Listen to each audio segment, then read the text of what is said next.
Hey, this is Chris. Welcome back to the Daily Brigandy.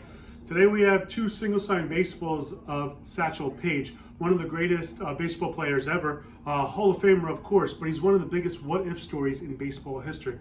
And that's because Paige spent about over 20 years in the Negro Leagues and before he became a major league pitcher, and he was actually the oldest rookie in baseball history at 42 years old in 1948 for the Cleveland Indians.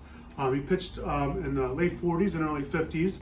And then one of the craziest stories is that he actually also holds the record for the oldest baseball player ever to pitch. At age 59, he came back in 1965. He pitched 3 scoreless innings for the Kansas City Athletics and only allowed 1 hit. So one of the greatest pitchers ever. But let's take a look at the baseballs we have here in front of us. So I want to talk about this one here first. This is a really nice baseball, really strong autograph. He signed the side panel here. That's his usual spot. He would sign the sweet spots once in a while, but typically you find him on the side panel as we see here. We have a little inscription above just saying from Satchel Paige.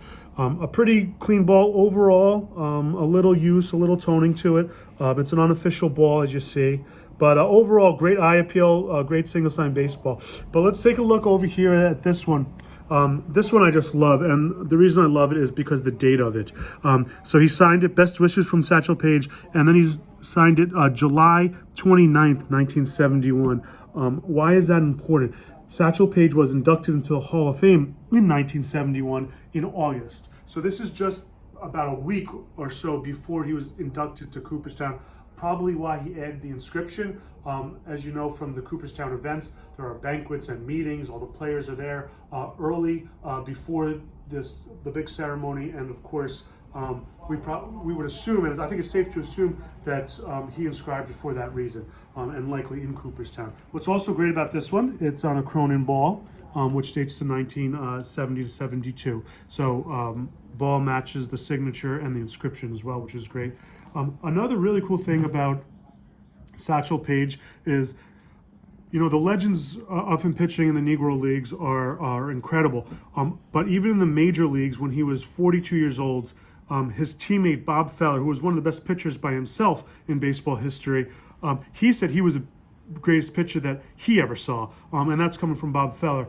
Also, DiMaggio said he was the greatest pitcher that he ever faced. And then one last endorsement comes from Ted Williams. And Ted Williams, who was inducted into the Hall of Fame in 1966, spent part of his acceptance speech not talking about himself and not thanking people, as you know most people would do in their acceptance speech, but he was actually giving an impassioned speech why Satchel Paige should be in the Hall of Fame. 1971, 5 years later, of course, he was inducted. The second African American to the Hall of Fame, after, of course, Jackie Robinson, who was about 9 years earlier in 1962. So Satchel Paige is, you know, one of the greatest what-if stories in baseball history, but it really seems to be that he could have been the best baseball pitcher ever. That's about it for Satchel Paige. Balls, they're pretty rare. I think they're very undervalued in the marketplace, but if you're doing a Hall of Fame set, you definitely need to include them. If you have any questions, please comment below. Otherwise, thanks for watching the Daily Brigandy, and we'll see you tomorrow.